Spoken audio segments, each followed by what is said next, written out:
Bonsoir à tous. L'être humain est animé par le désir. Nous passons notre vie à courir après quelque chose. Plus de confort, plus d'argent, plus de reconnaissance, plus de plaisir, plus de voyages, plus d'expérience. Et pourtant, un phénomène étrange apparaît. Le monde moderne nous offre des plaisirs que nos arrière-grands-parents n'osaient même pas imaginer. Et pourtant, les niveaux d'anxiété et d'insatisfaction, d'agitation intérieure n'ont jamais été aussi élevés. Pourquoi? Comment expliquer qu'un désir satisfait souvent entraîne encore un plus grand? Nos sages disent, il y a un petit membre dans le corps de l'homme que le plus on le rassasie, le plus il est affamé. Et pourquoi? Notre réponse va venir d'un épisode surprenant dans la paracha de la semaine.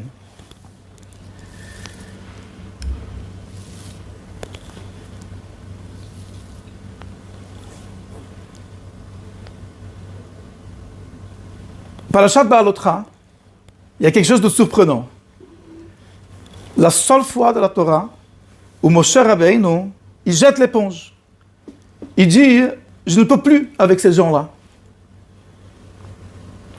Je prends ma démission.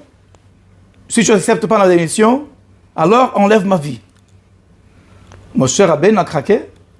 Et pourtant, au moment du veau d'or, quand le peuple juif entier s'est tourné vers l'idolâtrie, Moshe Rabbeinu était là, fidèle, pour les défendre, pour sauver le peuple.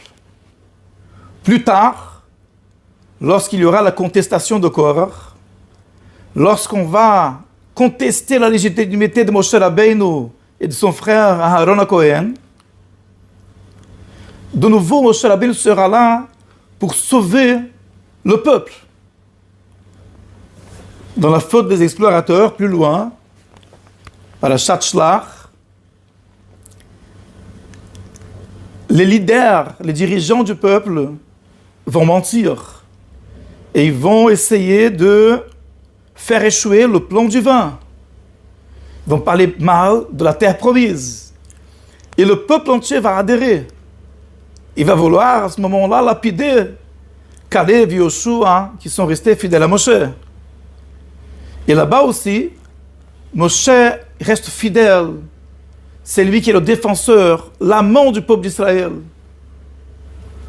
pour tenter de les sauver du décret d'annihilation qu'Hachem avait déjà formulé. Ce sont des fautes gravissimes. Et donc ici, Parashat Ba'alotra, il arrive quelque chose de surprenant. Le peuple, il demande de varier le menu. Ça y est, on a mangé la manne, ça fait déjà 1 an. Comment dire la yeshiva, pommes de terre le lundi, pommes de terre le mardi, pommes de terre le mercredi. On n'en peut plus. Varier un petit peu le menu. Et là, Moshe Rabbeinu craque. Il dit, j'en peux plus de ces gens. C'est impossible de les satisfaire.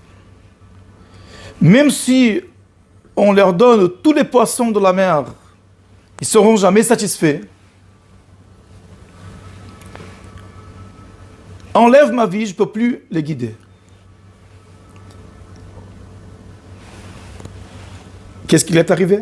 Certes, ce n'est pas la demande la plus glorieuse de la Torah, c'est une faute, mais elle n'est pas comparable à la faute du veau d'or. Et d'où vient la certitude à Moshe que même si on leur donne tous les plaisirs du monde, ils ne seront jamais satisfaits? Ils n'ont pas demandé tous les plaisirs du monde. Ils ont demandé juste un petit peu de poisson, un petit peu d'oignon, avec un petit peu d'ail.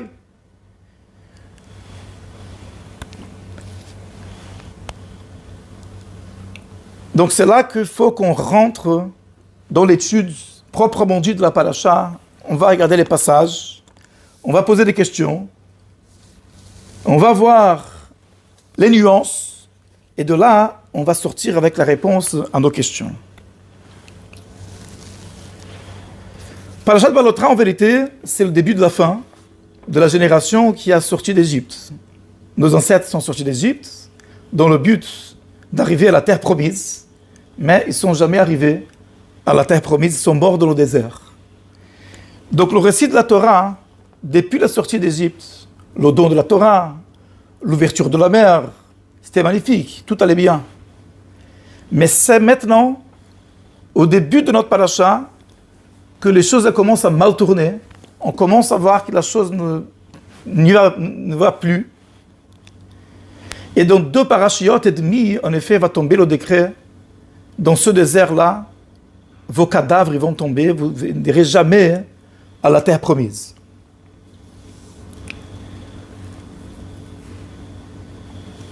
Ce qui se passe, apporté dans la paracha, dans le chapitre 11, le peuple quitte l'endroit du don de la Torah, le mont Sinaï. Et là, d'un coup, il y a une allusion unique qui n'apparaît jamais dans la Torah. Il y a un passage qui est hors sujet, qui n'est pas à sa place, qui parle de la façon comment l'Arche sainte voyageait devant les enfants d'Israël. Au moment où l'Arche sainte devait se déplacer, Moshe disait une phrase magique, Kum Hashem viafutzu oivecha, lève-toi Hashem pour que tes ennemis ils se dispersent, vianusu mesanerem paner, et ceux qui te détestent, ils fuiront devant toi.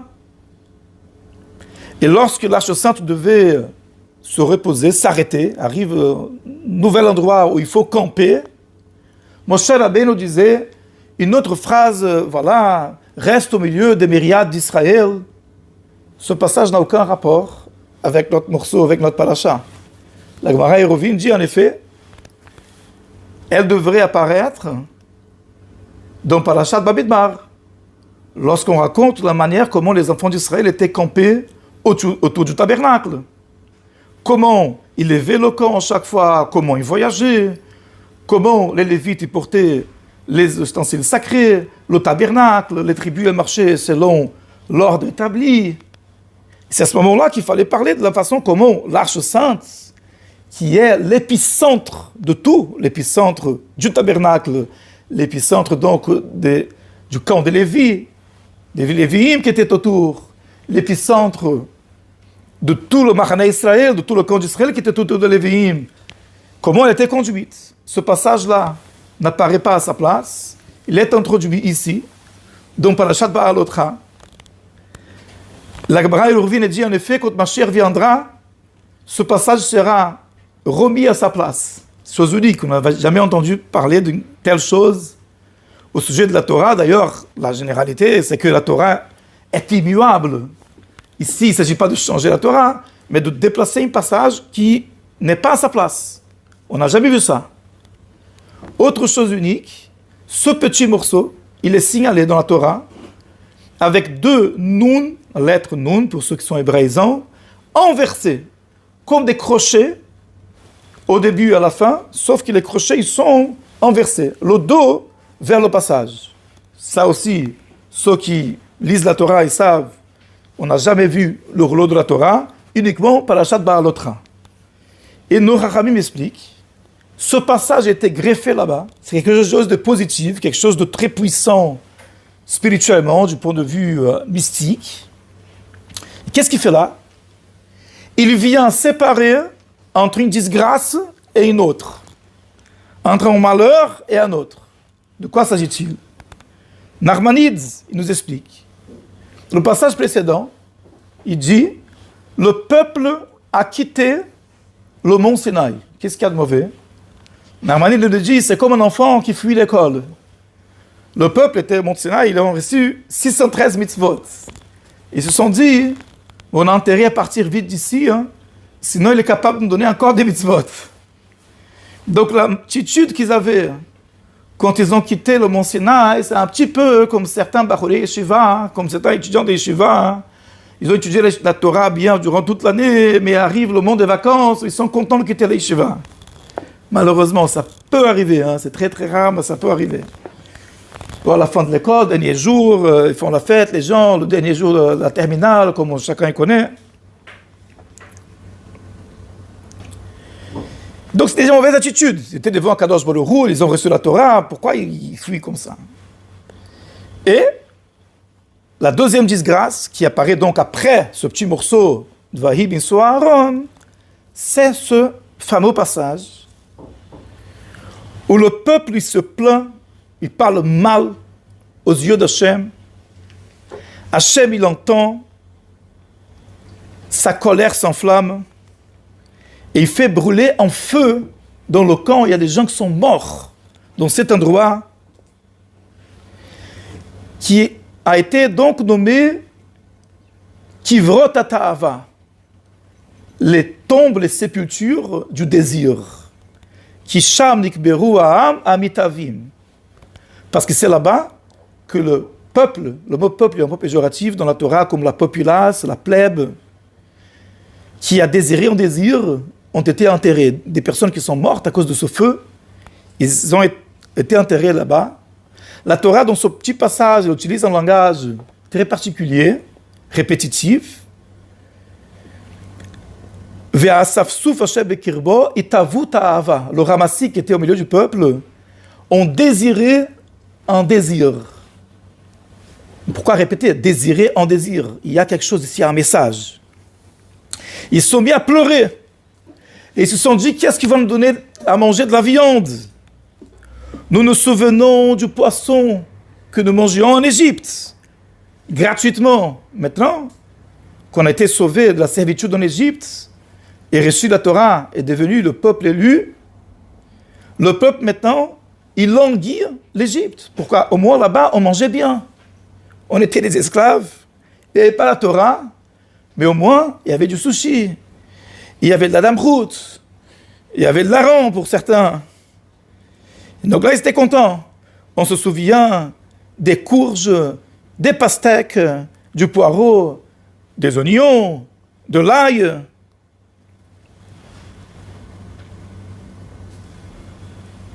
Et donc, ils se sont mis à se plaindre du menu qui n'était pas varié. Ils mangeaient la manne le matin, la manne le soir. Pendant un an, la manne qui tombait du ciel. La manne qui c'est un cadeau du ciel. Mais quand même, ils étaient intéressés à un petit peu de variété gastronomique. Et c'est à ce moment-là que Moshe Rabbeinu il craque, il dit avec ces gens, je ne peux plus. Nos sages expliquent pourquoi deux noun autour de ce fameux passage Vahi bin Aaron. Noun, en araméen, signifie poisson. Le poisson symbolise le peuple juif qui, par rapport à la Torah, c'est comme le poisson par rapport à l'eau. Comme la fameuse histoire de Rabbi Akiva, à l'époque où les Romains ont interdit d'enseigner la Torah publiquement dans la terre d'Israël. Et Rabbi Akiva continuait à enseigner la Torah publiquement. Est venu un juif appelé Papus ben Yehuda, qui était proche des Romains, et lui a dit, mais t'es un fou, tu n'es pas au courant que c'est interdit sous peine de mort, on finira par t'attraper et te tuer. Et Rabbi Akiva lui répond avec une métaphore du renard qui veut manger le poisson. Il s'approche du poisson et il dit, le fleuve, c'est un endroit très dangereux. Il y a des pêcheurs. Ils jettent les rançons. Ils jettent leurs filets. Tout le temps, ils sont en train d'enlever les poissons de l'eau. Sors de l'eau. C'est dangereux. Viens me rejoindre, viens avec moi. Et le poisson lui répond, c'est toi qu'on appelle le plus rusé des animaux. Tu es le plus idiot des animaux, toi. Si dans l'endroit de notre vie, nous sommes en danger, dans l'endroit de notre mort, à plus forte raison. Donc si en étudiant la Torah, Rabbi Akiva dit à Papus ben Yehuda, je suis en danger, je reconnais. Si le peuple d'Israël arrête d'étudier la Torah, alors là, c'est sûr et certain qu'il meurt. Il peut continuer à respirer physiquement, mais il meurt spirituellement. Il perd son identité. Donc de là, de cette métaphore, on a cette allusion que le peuple d'Israël, les âmes d'Israël, sont comparés aux poissons qui nagent dans la mer, dans les eaux de l'étude de la Torah. Lorsque le Nun, il tourne le dos aux lettres, ça symbolise le peuple juif qui tourne le dos à l'étude de la Torah, qui fuit le mont Sinaï, parce qu'il a peur de recevoir plus de mitzvot, qui s'intéresse par la poissonnaille qu'ils ont mangée en Égypte, en faisant abstraction du don de la Torah qu'ils viennent de recevoir. Mis à part le fait que le Nun, la lettre Nun, elle a une connotation négative, puisqu'il est la première lettre de Nephila, chute. Et du verset de Lamentation de Jérémie, Nafla lot sifkum betulat Israël. La Vierge d'Israël, Israël qui est comparée à une jeune femme, une jeune femme, est tombée et ne se lèvera plus jamais. C'est la raison pour laquelle, dans le psaume 145, Ashrei Yoshvei Terra, qui on dit souvent dans les prières, chaque verset commence avec une lettre de l'alphabet, ça va dans l'ordre. Ashrei Yoshvei Terra, Aleph, Bechol Yom, Varecheka Beit, Gadol Hashem, Evolal Meod, Gimel, en ordre alphabétique, sauf la lettre Nun, elle n'apparaît pas. Il y a le même. Ensuite, il y a le Samer, directement. Et la raison, parce que le Nun représente chute. Mais on explique que le verset suivant, il est Somer Hashem, le roi de Noflim. Hashem, il soutient tous ceux qui tombent. Et donc finalement, le Nun, il est mentionné, mais dans une connotation positive. Au sujet de cette plainte des enfants d'Israël, on ne mange plus le poisson. Il y a un midrash extraordinaire, bizarre, insolite, qui dit, de là on apprend qu'il faut allumer les bougies de Shabbat. Quel est le rapport entre les deux? Donc Rabbi Chaim Yosef David d'Azoulay, le Chida, il amène au nom d'un sage qui habitait au Maroc. Rabbi Elazar dit Avila, c'est un nom portugais, moi je connais parce que je viens d'un pays lusophone. Dit Avila, c'est un nom de famille portugais. Il explique la chose suivante. La manne venait du ciel et on pouvait goûter le goût qu'on désirait. Comme ça, le sage explique dans le Talmud, elle avait le goût qu'on souhaitait. On pensait à un goût, on pensait à la pomme, il y avait un goût de pomme. On pensait à la fraise, il y avait un goût de fraise. On pensait à la viande, il y avait un goût de viande. On pensait au sushi, au poisson, et ça avait un goût de poisson.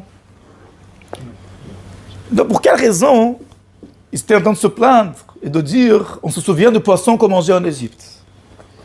Et il répond, Rabbi Eliezer dit, Avila, il dit, il goûtait le goût de poisson, mais il ne voyait pas le poisson. Il voyait la manne. Il voyait la même manne, tout le temps. Et donc, il ne pouvait pas se satisfaire, parce que la personne ne mange pas qu'avec la bouche, la personne elle mange aussi avec les yeux. C'est pour ça que les gens ils sont en train de s'envoyer à chaque fois sur Instagram le plat qu'ils ont fait pour le dîner, ou du resto où ils ont. Et la personne, elles aiment voir, c'est important l'aspect visuel. C'est pour ça que certains traiteurs ils prennent un montant d'argent. Pourquoi? Parce qu'il y a un petit pot de saumon, mais le saumon avec une petite sauce comme ça mise joliment, et ça fait quadrupler le prix de l'assiette. Donc ça, c'est l'aspect visuel de la nourriture. Donc ça, c'est la raison pour laquelle on doit allumer les bougies de Shabbat, pour pouvoir profiter du repas de Shabbat. Parce que Shabbat n'a pas le droit d'allumer le feu. Pas d'électricité à l'époque. Et d'ailleurs, l'électricité est comparable au feu. Il n'a pas le droit d'allumer l'électricité non plus durant Shabbat. C'est la raison pour laquelle il faut allumer les bougies avant que Shabbat y rentre, laisser les lumières de la maison allumées avant que Shabbat y rentre, pour ne pas manger dans l'obscurité. Parce que si jamais on mange dans l'obscurité, on ne profite pas du repas. Et il n'y a pas le Oneg Shabbat, il n'y a pas le plaisir du Shabbat. Donc de cette plainte-là, le Midrash il apprend que de là on apprend qu'il faut allumer les bougies Shabbat. Tout ça c'est des commentaires de nos sages sur ce petit morceau-là. L'Yalkut Shimoni, il amène une autre explication concernant ce petit passage mystérieux. Le peuple se souvient du poisson. De quel poisson on parle? Pourquoi d'un coup on parle de poisson? Il y a tellement de choses, de bonnes choses à manger, la pkeila, la bourra, les choses de couscous. On se souvient du poisson. On dit le poisson symbolise la reproduction. Parce que le poisson, il procrée beaucoup. Et le poisson, c'est le contraire du mauvais œil, parce qu'il est caché par la mer, et donc il y a moins de prédateurs. Et donc ils peuvent se multiplier. Quoi qu'il en soit, le poisson symbolise la reproduction. Donc nous nous souvenons du poisson, nous nous souvenons du libertinage, de la liberté des mœurs qu'on avait avant le don de la Torah, quand on était en Égypte.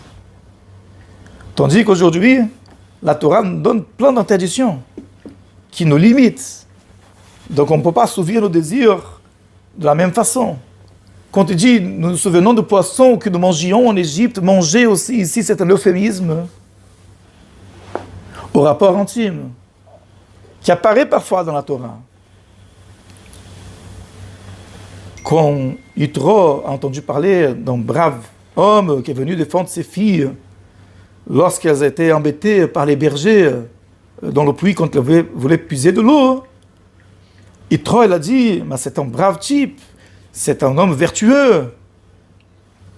Pourquoi vous n'avez pas invité qu'il vienne à la maison pour qu'il mange du pain? Donc manger du pain, c'est littéralement manger du pain, qu'ils prennent un repas avec nous, mais ça signifie également, les sages expliquent, peut-être qu'il voudra épouser une de mes filles, parce que c'est un bon gendre celui-là. Je préfère prendre, j'ai envie de prendre cet homme-là comme mon gendre.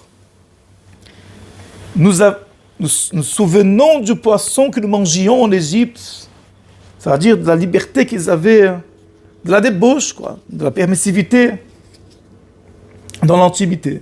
Ça, c'est le sujet de Parashat Ba'alotra. Le peuple d'Israël se plaignait du manque de plaisir matériel. Ils voulaient assouvir leurs désirs matériels, ils étaient malheureux. Ils disaient, il manque le poisson, on goûte le goût de poisson, mais on ne voit pas la texture de poisson. On n'arrive pas à voir les formes du poisson. On est malheureux depuis qu'on est sorti d'Égypte. Et c'est la raison pour laquelle Moshe Rabbeinu, il craque. Et il dit, avec ces gens, je ne peux rien faire. Après avoir reçu la Torah au Mont Sinaï, ils sont encore en train de chercher leur bonheur dans les plaisirs matériels. Malheureusement, ces gens-là, ils n'ont rien compris. Là, on comprend pourquoi, a priori, il a surréagi. Et on comprend aussi pourquoi il dit « Tous les poissons de la mer ne suffiront pas pour les satisfaire. » Parce qu'il savait que quand on se met à chercher le bonheur dans le plaisir matériel, on ne trouvera jamais. On sera éternellement insatisfait, agité, malheureux, déçu. Il y a une métaphore apportée par Rabbi Nachman de Breslav. Rabbi Nachman dit qu'il y a un vin hongrois, c'est le meilleur vin du monde. Moi, je ne suis pas connaisseur du vin, ce n'est pas mon histoire. Mais il y a une région au nord de l'Hongrie, après Tukia ou un truc du genre, où poussaient les raisins les meilleurs adaptés, plus adaptés pour faire du vin. Et les rois, ils envoyaient des gardiens pour protéger ces vignobles-là, pour qu'une personne puisse voler le vin. Ils faisaient venir au palais royal ces raisins, ce vin exquis, incomparable. Et c'était à l'époque considéré comme la plus grande délice du monde, le vin hongrois. Donc Rabbi Nachman raconte dans sa métaphore, un jour le ministre des boissons là, du roi, le responsable, le maître échanson du roi, il est parti chercher les vignes, le vin dans cet endroit-là. Il a amené des employés avec lui.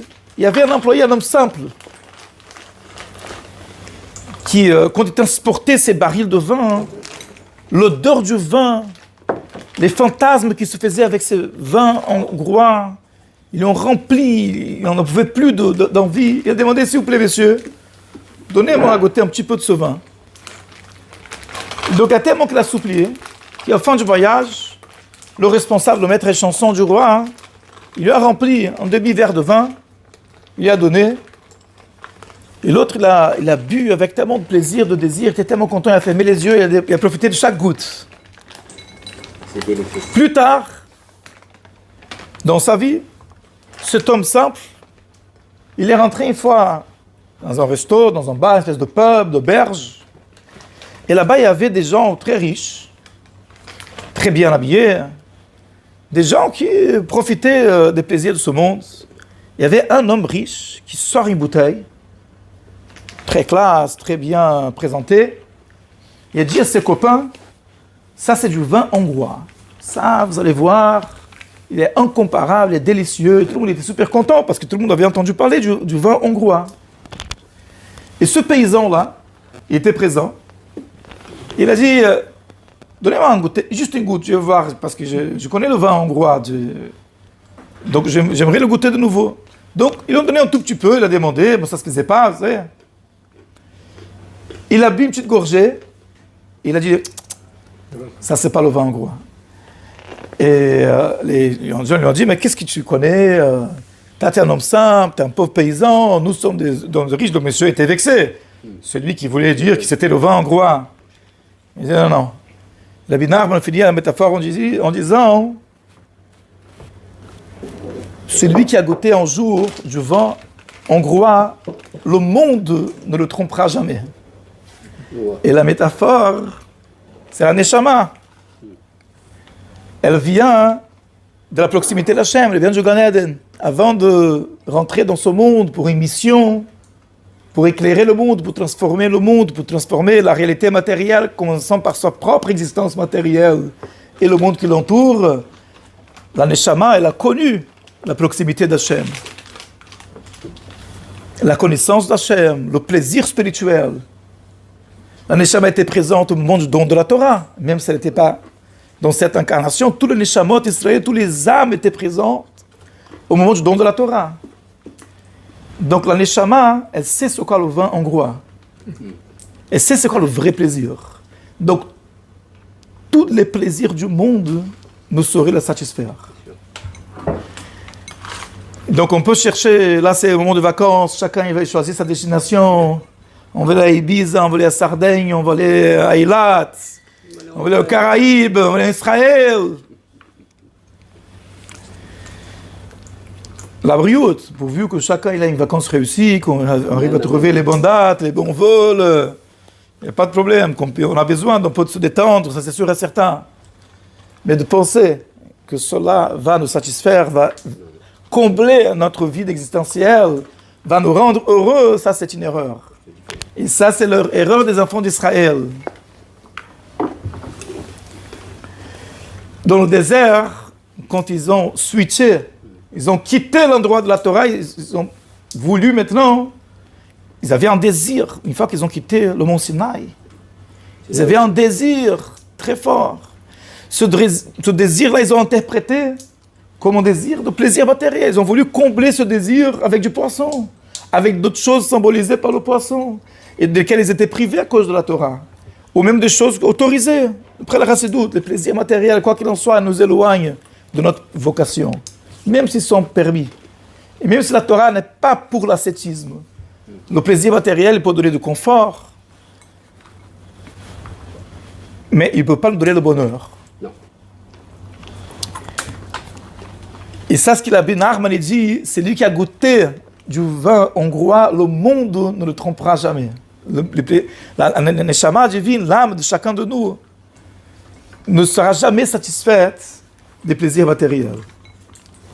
Et là, ça me permet de répondre à notre question, comment se fait-il qu'ici, Moshe Rabbeinu, il a craqué, il a jeté l'éponge, il a dit, ces gens-là, je ne peux pas les aider.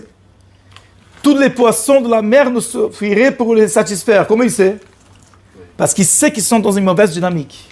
Il sait que tous les poissons de la mer, tous les plaisirs matériels, dans tous les sens, et toutes les variétés qu'on veuille ne sauraient les satisfaire parce qu'ils ne savent pas ce qu'ils cherchent en fait. Ils cherchent quelque chose, mais ils ne savent pas où chercher.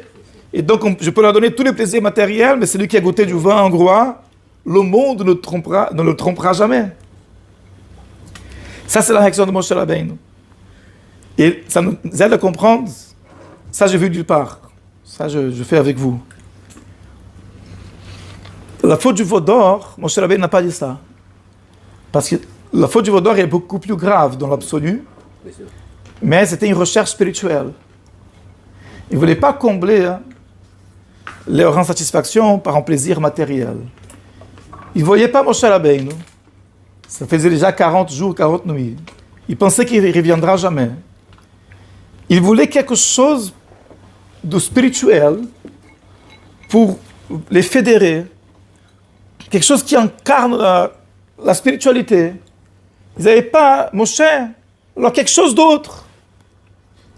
C'est une grave erreur. Je ne suis pas en train de faire l'apologie du veau d'or. C'est sans doute le péché le plus grave du peuple d'Israël. Mais ce qui animait ce péché, je ne parle pas de ce qu'ils ont fait, mais ils étaient animés par quoi? Par une recherche de divinité, très mal passée. Et puisqu'ils cherchaient la divinité, Moshe Rabbeinu n'a pu les défendre. Dans la révolte de Korach, ils ont contesté l'autorité de Moshe Rabbeinu. Quelle faute plus grave que cela? Mais finalement, ils étaient animés par quoi? Par le désir d'être chacun Kohen Gadol, de rentrer dans le Saint des Saints, avec l'encens. Qu'est-ce que Korach a dit? Tout le peuple, ils sont tous des saints. Il y a une sainteté intrinsèque de chacun de nous. Donc, ils ne voulaient pas avoir des intermédiaires. Ils ne voulaient pas rester des spectateurs au Beit HaMikdash en voyant les Lévi'im, les Kohanim. Ils voulaient eux-mêmes rentrer dans le Saint des Saints. Donc, c'était une erreur qui a fini dans des conséquences catastrophiques. Mais ils étaient animés par une recherche de spiritualité. Donc, il y avait à qui parler. Moshe Rabbeinu est resté dans leur défense. Il n'a pas craqué. Il n'a pas dit « je ne peux pas avec ces gens ».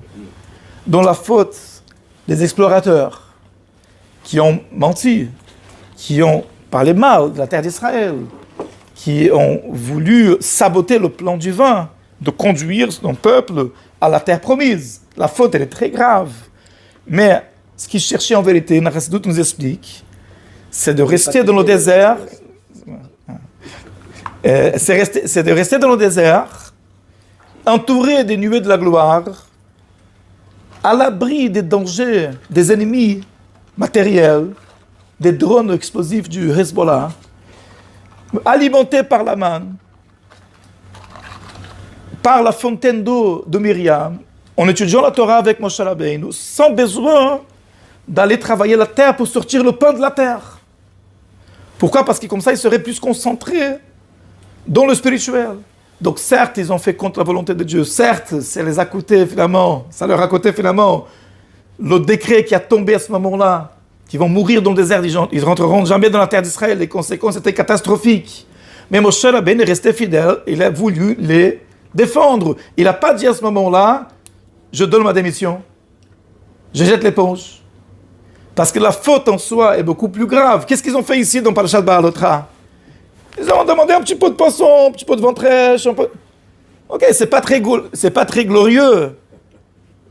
Mais c'est une faute qui est incomparablement plus petite que les autres grandes fautes du peuple d'Israël dans le désert. Et là, d'un coup, Moshe Rabbeinu dit, avec ces gens, on ne peut rien faire. Donc le message subliminal de la Torah ici, c'est qu'une personne fait des fautes, elle peut fauter. Elle trébuche, elle se relève. Mais une chose, une personne doit avoir très clair. Notre âme est une partie d'Hachem. Elle était présente au don de la Torah.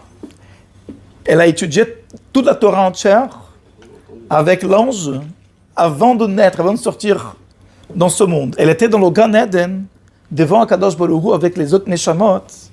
Elle sait c'est quoi le vin hongrois. Notre Neshama ne sera jamais satisfaite par d'autres choses.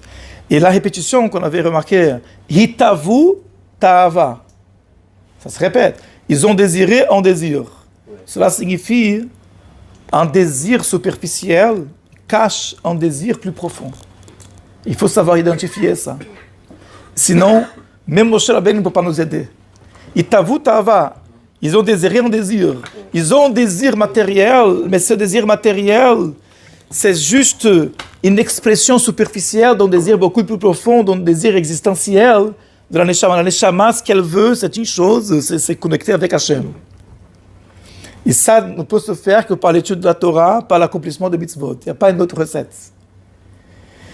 Quand on éprouve des plaisirs matériels, des désirs matériels, une très grande envie, ça vient cacher un désir beaucoup plus profond. Donc, de nouveau, on répète, la Torah n'est pas pour l'ascétisme. Maïmonide dit, la personne ne doit pas se dire, je ne vais pas manger de la viande, je ne vais pas boire du vin, je ne vais pas me marier, je ne vais pas avoir une vie conjugale normale, je ne vais pas avoir une jolie maison, je vais vivre comme les moines, les ascètes. Ça, ce n'est pas le chemin, Maïmonide dit.